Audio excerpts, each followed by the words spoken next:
to unite bearded men of all cultures, race, creed, sexuality, and in brotherhood devoted to loyalty, honour, and respect towards all people, dedicated to the betterment of mankind through our fraternity, charity, and kindness.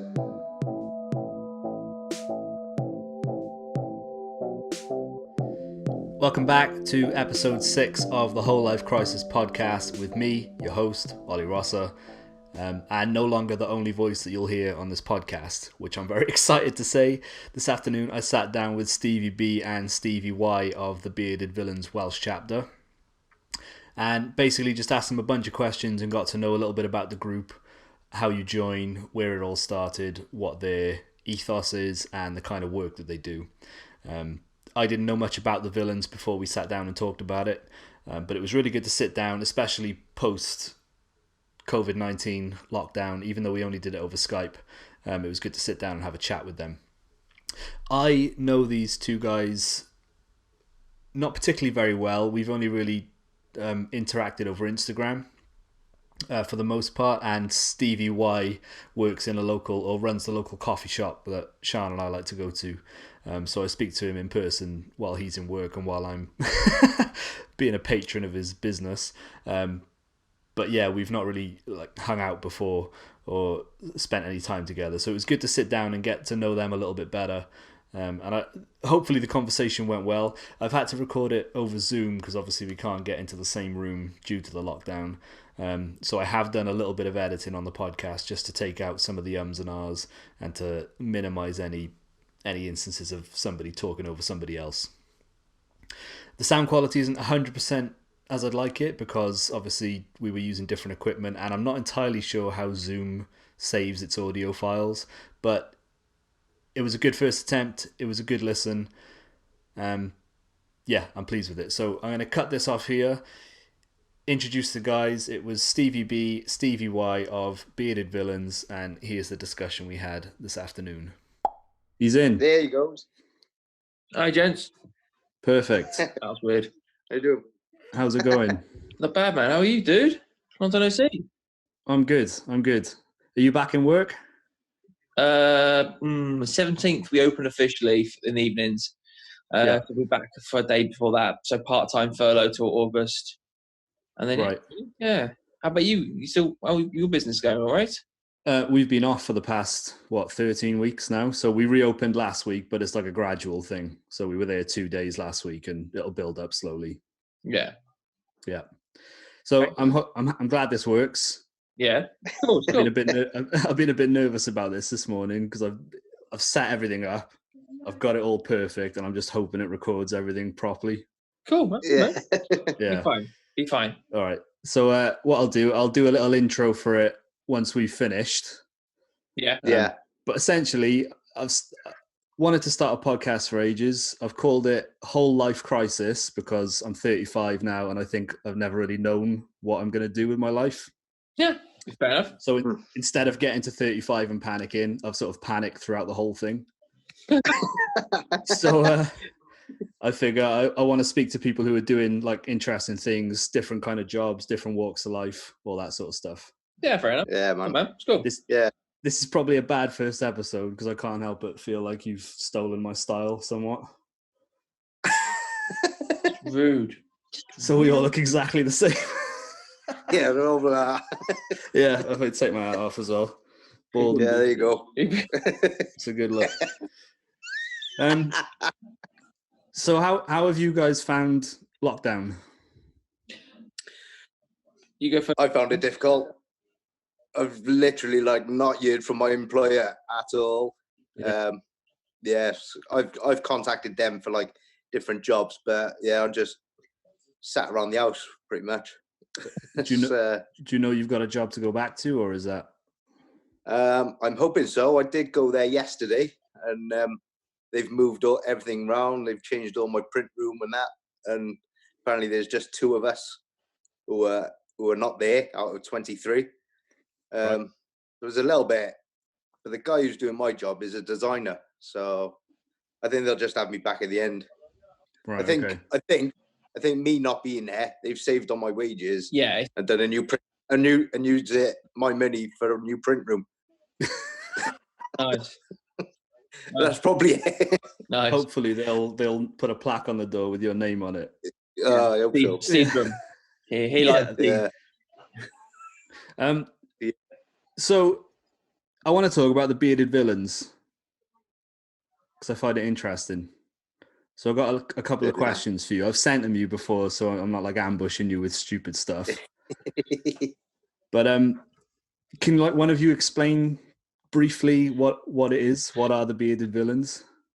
Go on then, Steve. Okay. Cheers. You're the member. Yeah. Awkward. You're not a member yet. In 2015, a gent called Von Knox started like an Instagram group in LA about basically men with gentlemen with beards. A bit kind of not going against the grain. Like if you walked into a bar and you saw a whole lot of men with patches on, beards and tattoos there, you think, oh, they don't seem like gentle folk. And it's kind of like break the image of that and break down cultural barriers. And it's basically just a massive worldwide charity. I think it's over 4,000 members, some ridiculous, like 82 countries, chapters. And it's literally the criteria is just have a beard that's a minimum 4 centimeters long. It takes you about a year to become a bearded villain member.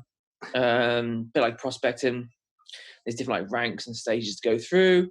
And it's just based about doing charity and, with being respectful and being part of a family, really, and just, being part of a brotherhood, which, really. Yeah. It's good. There's about 6 of us around here in the Vale, and there's 32 throughout Wales, Welsh chapter. We're, I think, the second or third, maybe the third largest one in the UK. Right, okay. But that's after, I think Big Smoke's the biggest, the London one, the biggest one. Mm-hmm. But yes, that's about it, really. Yeah, it's good fun, it's good laugh, and make new mates all around the world and stuff, and communicating, and it's a good laugh. It's a good laugh. Yeah. I like the idea. Are you a full member yet then, Stevie B? No, so I joined in like October. Yeah, I know. And so you become you get like your flag sort of thing to be like you've started. Then you become a villain. Yeah. And then after like a year or so, then you become a member. Then it goes on to like loyal. Then after like so long, elite and all that lot, and then you get elite, captain, and you just you start working your way up through the years. Like kick him out. I wanted only full members. No, don't do that. Now we've all managed to join. Yeah. So has the group got like a code of ethics or anything like that? Is there anything written down like? I don't imagine it's like Boy Scouts. No. There's bylaws. There's they have like what do they call it? A mission statement. Yeah. Okay. So it's like to unite bearded men of all cultures, race, creed, sexuality, and in brotherhood devoted to loyalty, honor, and respect towards all people, dedicated to the betterment of mankind throughout fraternity, charity, and kindness. I like it. Yeah. So in that then we basically our overall thing is the beard, charity, family, respect, and loyalty. Right. Okay. And we just go through like sort of that sort of thing. Ethos, like. Right. Okay. Yeah, I like it. I feel like do you recite that like the Pledge of Allegiance every morning? I literally just wrote it down then from the website. Did you just make that up? Or stroking the beard, like. Yeah. I like it. So, like, I've always liked the idea of a men's club. Like, I like the idea of brotherhood, camaraderie, and stuff like that. But I tend to be a bit antisocial. Go on, I'll do one of those. Yeah. Are there members that who have joined the group that take a bit of a backseat, or is it sort of like an all or nothing thing? You get what you get out of it. I mean, what you put in is what you get out of it. If you mean not being funny, there's some people who have a choice and don't have a choice. I mean, there's like a few guys in North Wales, bless them, who are on it quite a lot. But of course, because they live in North Wales, bless them, they're 4 hours from us. So like we're very lucky around here. There's like 6 or 7 of us around here in Barry and the Vale. We do meet up every so often, if we can and when we can. Some people are quiet on Instagram than others. It's mainly for Instagram and Facebook.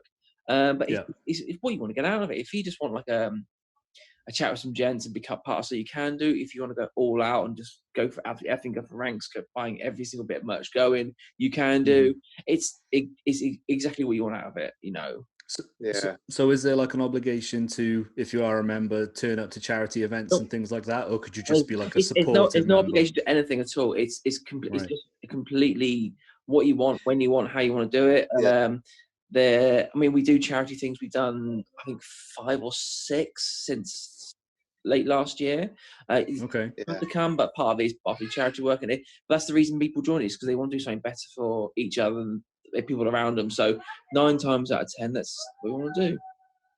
There's a lot of guys in there. They're not even like, we have a link line chat room where we just waffle on, like, and there's a few on there that you don't hear from them for months or whatever, and they'll just come on there, have a little chat if they got a problem and something, and then they'll like leave it then for another couple of weeks, but they just know that there's a bunch of guys there on the other side of the phone if you want some advice, and just be like, oh guys, I'm in this situation, anybody got any tips? And then they can leave it again, and they just know that they've got somebody there to chat to. Yeah, I like that. That's it. It's kind of like, you know, when you make really good friends, if you haven't seen them for ages, it doesn't matter. You can always just click back in, and it's like they've never left. Is it that kind of thing? 2 seconds. Well, yeah, there's a load of, like, there's guys on there that I've never actually met personally, but I know that I can just chat away to people. That's good. Like on there, like, okay, so nice. Which is a good thing. Yeah, it is about this whole brotherhood thing. It's like, yeah, you just become friends out of it. Yeah, I think that's good. And obviously, I think there has been, maybe not so much anymore, but a little bit of a stigma around like men's mental health and things like that. Oh, yeah. You know, I find I've experienced it in the past. I find like it's difficult, not necessarily difficult personally, but difficult to find people to speak to about, you know, when things aren't going so well. So it's nice that you've got that like community. There's a lot of like the other chapters and that, they do a lot for like mental health charities and that they work with, and they'll raise money as well, like to do stuff. It's all a massive thing. It's the money and awareness that it goes to and stuff as well. There's a couple of charities up north who work with unmasked men's mental health. Mind Cymru is one of our ones as well. And it's you know, it's a big thing with men's mental health at the moment as well, especially this time when, you know, people are worried about jobs, furlough, what's going on in the world, everything, you know, and there's always that added pressure of the whole manly thing and not being able to talk and all that jazz. So it's just nice to like have on the end of the phone that there's gents who've obviously been through things similar to you, or, you know, we've got some advice, or even it's connections with go to or whatever. You know, it's nice to have that at the end of the phone. Yeah, definitely. Yeah, sounds good. So have you got any examples of like recent or personal favorite like charitable things that you've done? Like you say, you've done a couple since November last year. We did, I think, just after Christmas, we did a hot drinks run and food run for the homeless in Cardiff Centre. We did Easter eggs it was supposed to be for St David's Hospice, but unfortunately we couldn't get there because of the lockdown. So we gave them to a local nursing home around the corner, actually, in Barry. And then we did the Christmas present run to the UHW. Yeah, that was for the people staying there, wasn't it? Yeah, the older generation and vulnerable people at the Heath over Christmas. We did recently the security team down at the UHW. We gave them snacks and drinks of that. They did the Cancer Research Wales walk, the night walk. We did that last year. How much did we raise for that? That was like a couple of grand, right? I think in total it was like a couple of grand. So yeah, there's always stuff going on. I mean, there's 2 charity ambassadors in the Welsh one, and it's our job to just forefront and make people realise that why we're doing it. Most of it is charity and stuff, and there's a lot going on. It's not always about the money; it's about awareness as well. It's always about raising thousands. It's just literally showing up, doing something, and being proud of what you're doing. Yeah. Well, it's like I think one of you said at the beginning, if you walk into a place and you see a bunch of guys with big beards and patches, you know, you might think, what the hell's going on here? But like you said about awareness, I bet you get a lot of people who are interested in what you're doing. does. I mean, when we walked the Heath that time, me, Steve, and Dean, when we were walking through the corridors and stuff, the Heath, with our like t-shirts on, our patches on and stuff, we had these presents. You did get a kind of funny looks. When we were doing the homeless run, we were very much aware that there's like 16 of us, bearded and tattooed, patch on, all congregating on these kind of homeless people. We're thinking, oh shit, they're going to think, you know. They were all right about you know, it as well, though, weren't they? then when we presented with like a pot noodle, they're like, oh, it's okay then, it's fine, it's fine, it's fine. Yeah, so. Yeah, we are aware of that. But it's one of those things. I mean, like in any job or career, having a beard isn't always, you know, kosher. Especially like hospitality where I work. You know, you've got food and hygiene stuff, and the perception of people with patches as well, from like a heavy metal scene to a biker scene, which the bearded villains have kind of pushed themselves away from by changing certain patches and certain ranks within the bearded villains. It does have a stigma around it, but the good thing is breaking that stigma by doing something positive. Like if you turn up to when say a few of us in Barry have got met down the local nuclear sub, yes, it might look like a table full of bearded, tattooed, beefy gentlemen with patches and stuff, but you'll not get a more loving, kind, and caring bunch of lads than the ones we have here. 100%. Yeah. 100%. Yeah. So and that's what it's all about, really. Definitely, yeah. I mean, one of my questions was, do you ever get funny looks if you're out en masse? We get funny looks anyway. Not being funny. This is not the money maker. Do you mean this is not the money maker? Do you mean this ain't pretty? Do you mean? This is why I've got the hat on and the headphones, because it hides a lot of sins, you know. Even the security team the other day when we walked into the hospital, we just turned on. They were in a doorway. Yeah. We just went, all right, guys, and they were like, oh, right, and it's like, we got you like sweets and chocolate drinks and all that, and they were just like, they started doing up the staff quickly. Lovely. 2 seconds. I like it. Calling me. 2 seconds. Yeah, no problem. Where was I going next? So I think you said it started in LA, was it, by a guy called Von Knox? Yeah, Von Knox, LA. Yeah, it's all massive over there in America. So it's really it's widespread then. It's like a global thing. Yeah, it is massively global. Yeah, they got loads of you put it on Instagram and that, and they're all over the world. Like, but people are chatting as well, like, because they'll have people. I think Steve at the moment, he's chatting to a lot of people over in Mexico. Right. Okay. At the moment, and he's got really friendly with them. So there's the opportunity to like travel and then do a bit of meetup, is it? Or? They have so we do meetups all year round. They'll be like, oh, we'll have a meet. We were supposed to have had one in Cardiff. Mm-hmm. Through this lockdown, we'd arranged it, and they were coming from all over the world. There's people coming from America, nice. All over from Denmark, and that they were all supposed to be coming. Denmark. And of course, we had to cancel it. Right. But yeah, but you could literally just be chatting, and you go on holiday, and just be like, "I'm going to be coming over to your country." They'll be like, "Come over, come and have a beer." I like that a lot. Know, like, yeah, somebody's going to show you around and stuff like that. And, yeah. Oh yeah, you got no problems talking when you go to certain countries and stuff. I got a friend who went to Australia before this all kicked off, and she was backpacking, and I got in contact with the guys in Australia. I think it's like two chapters in Australia, and they're like, yeah, no, I still chuck us our Instagram. We'll make sure we know all the cool places and all that. I was like, oh, and they would generally do it, you know. They would generally do it because we're all in this for the same reason. The fact is, one of their friends came over here. You know, we do that the same thing. And you know, if you go to meets and stuff, you meet new people. You probably half the time know these people through Instagram, through chats, through even likes and stuff like that as well. So it's just about having a really big online brother community, really. Yeah. Well, we got a load of guys coming from Essex, is it? We're in coming to Barry. Yeah, we've got next couple of weeks, like. Yeah, we got Neil coming down from Midlands. We've got Ben coming over from London. A couple of others as well. They're going to come over to Barry on the first weekend of August, I think. Yeah, first weekend of August. Yeah. Yeah.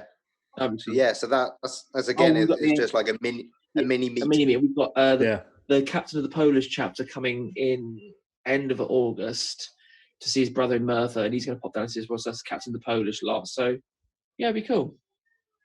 So I mean, do you go about how do you go about recruiting? Do you get people who request to join, or do you? It's a minimum of 3 nudes. You send 3 nudes to Steve. He accepts them. He looks at them. He looks at them. Make sure it's a minimum 4 centimeters, and then you take a picture of your beard, and then. Yeah. No, you just. It's usually word of mouth by people who already been in villains. They like you and stuff, and then you submit it to a scout. The scout then you put a ruler in your beard, so it's 4 centimeters, and then you start from there. And you start posting, tagging, and like using certain symbols that we do in phrases. And that's it, really. Get your name out there pretty much so that people recognise you, and then so you can tag social media posts even if you're not a member. That's all kosher people. Yeah. I'm gonna have to leave you, gents. Unfortunately, my little boys. Yeah, no problem. So yeah, sorry. Are you all right to stick around, Steve? Yeah, I am. Yeah. Sorry about that, boys. Right, it was good to see you, man. Thanks for doing this. I'll see you soon, yeah? Yeah, take care. No worries. Da. Get out. He's gone. Nice. So do you reckon then, since starting the joining process, do you think it's made you a better man? I was a good man anyway. Yeah, so am I. Yeah. But yeah, definitely like made more friends and that, which is one of the reasons why I wanted to get into it. Yeah. I've had a beard for years anyway, whether it was a short beard or long beard.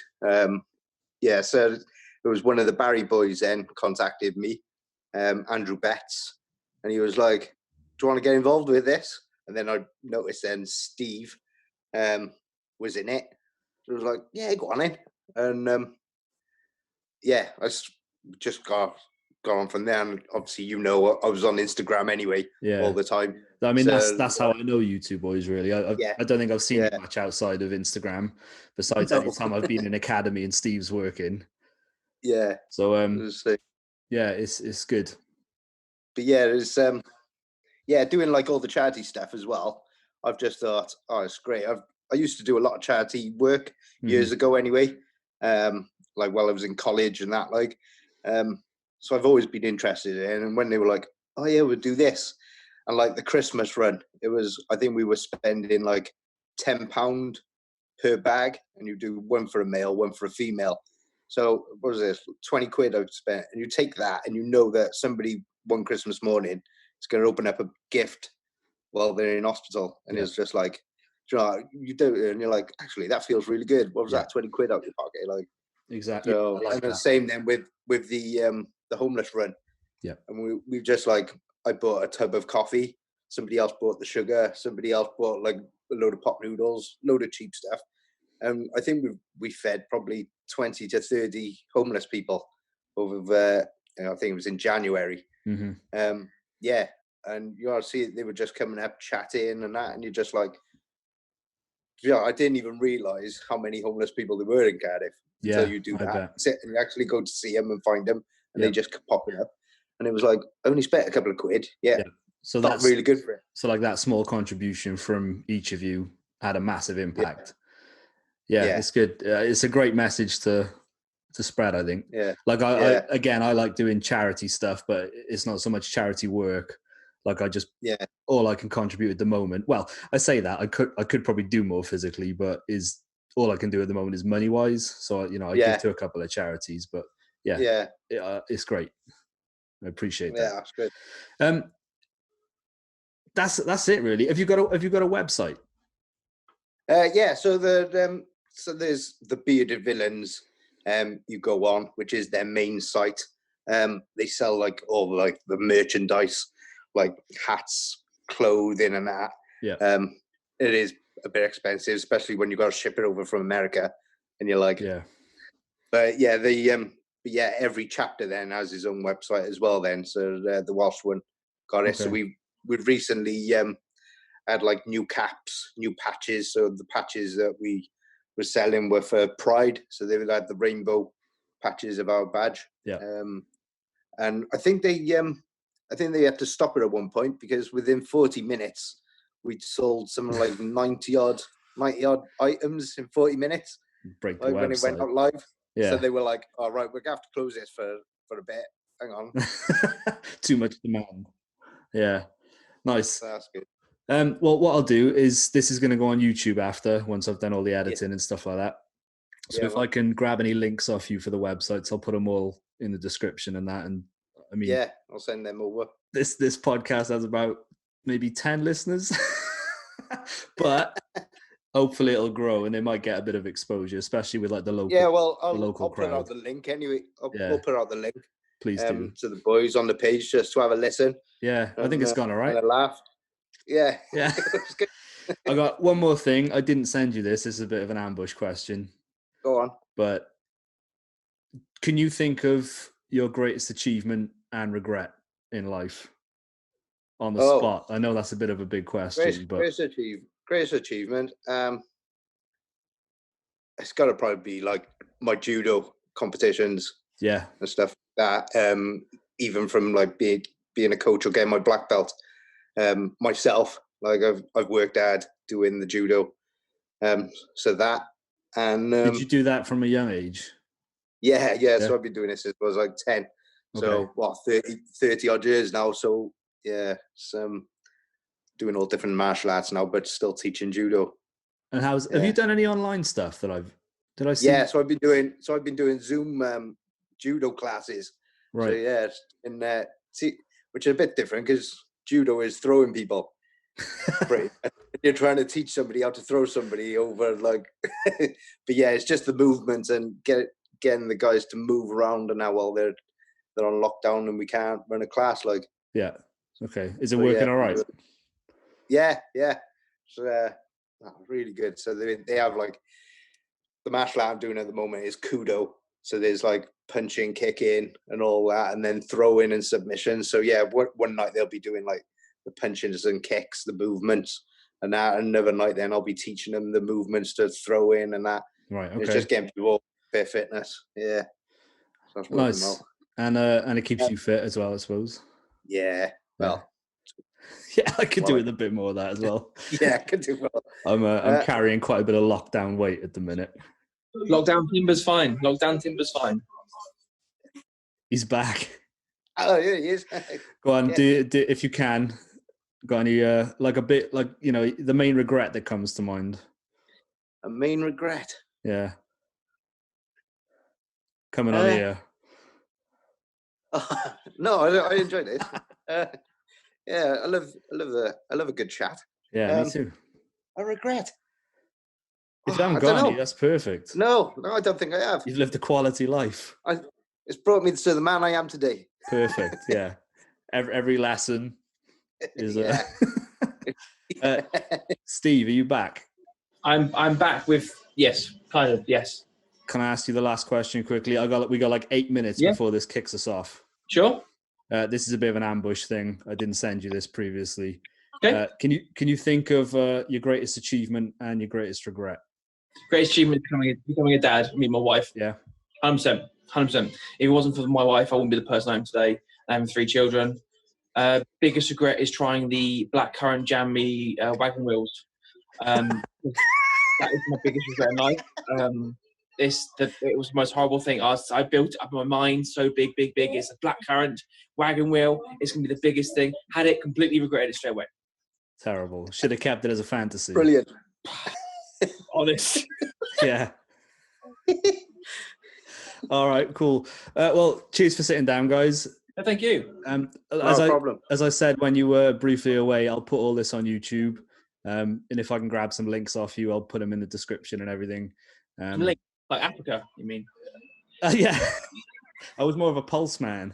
Oh, you classy bitch. Yeah, I know. Now I just don't wear anything. This is why I was preferring to do this over Zoom. Oh, natural. Yeah. Right. All right. Cheers, guys. So, yeah, cheers, man. Take care. It was good to talk to you. And we'll see you soon, man. Take care, dude. Thank you very much. Have a good weekend. Yeah. Thank you for listening, guys. As always, you can find me on YouTube if you search for Ollie Rosser. I am still trying to up my content production. I'm very near in that 1,000 subscriber mark, which will be great when I hit it. But yeah, always posting there. You can find me on Instagram at Ollie Rosser Photo. You can find me on Twitter at Ollie Rosser. And I do have a Patreon, which is patreon.com/Ollie Rosser. Again, I'm not asking people to go there and sign up to anything. I've only got one tier at the moment, and it's called "Your Money Would Be Better Off in a Savings Account," which I believe, which is true. But the reason for setting that up is basically because these videos, and I know this is the first podcast where I've actually had a guest on, but the content that I'm producing is starting to take up a bit more time, a bit more effort, and the equipment that I'm using is improving gradually with every new piece of content that I make. So if you do get anything out of these contents, if you do get anything out of the things that I produce and you would like to support this, you can do so there. But again, I'm not begging, I'm not asking you to do so, it's just an option. Thanks for listening. I hope you enjoyed that conversation. I will put all of the links to the Bearded Villains website, social media, anything else that I can think of that will be useful in the description underneath this. And yeah, if you're interested, check it out. If you're not interested, still check it out because it's all for a good cause. Take care, guys. Stay safe. Remember, there is still a global pandemic going on. Just take care of yourselves, love each other, and everything will work out fine in the end, I'm sure. Bye now.